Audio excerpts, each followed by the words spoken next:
Hi, this is Sister Ann Laughlin, Beacon of Hope, Women's Outreach, and I'm continuing with my book, reading my book, Journey to Faith by Ann Laughlin, and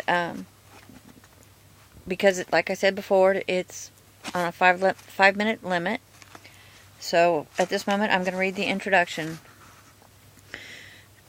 To understand this story and where it truly begins, of a little girl growing up through the hardships of abuse and into a young woman looking for happiness through faith, you have to know and try to understand that the abuses were not for me.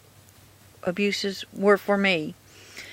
This book is not intended for young people's eyes that have been protected from life's harsh realities, because there are areas of descriptive abuse. By the way, I'm still working without glasses, just to remind you. Just the first chapter is a hard lesson for a small girl child growing up with alcoholics and sexual abusers as parents and relatives. Men and women alike have been abused for generations without speaking out. It is my hope that this book will help other people that have been abused. I wish to let you, the reader and followers, know there is hope through faith. You're not alone. This story is my life. It's not meant to be a biography. It's meant to be a self-help. But it is my life. With severe bad times and many wonderful memories of the good times. Please don't cry for me. You may even want to laugh at the funny times that come in between the beginning and the end. My motto and daily prayer from the lessons I have learned is the Serenity Prayer. God grant me the serenity to accept the things I cannot change, courage to change the things I can, wisdom to know the difference. And I'm sorry to say author's unknown on the Serenity Prayer, but it's a good prayer. And just remember that I've said before, I had this book published before it was finished because I thought I was dying.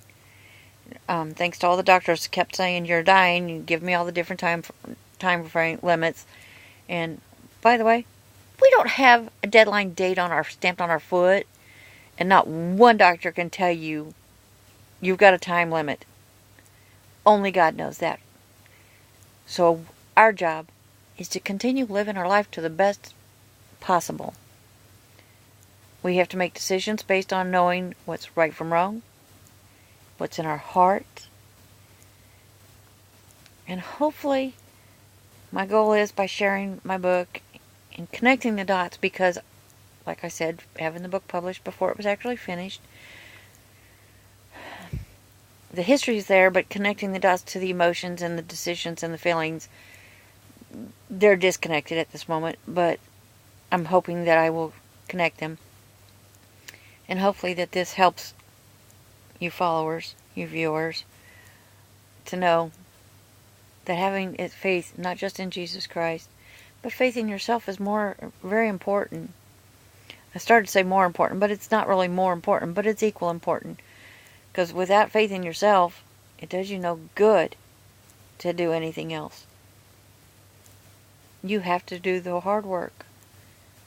You have to work with what you got inside yourself. And I keep praying for you as I pray for the whole world. Just remember, it's up to you. You're only a victim if you allow yourself to stay there. Make the decision to not be a victim anymore. It's the past. And yes, you can get through it. God bless.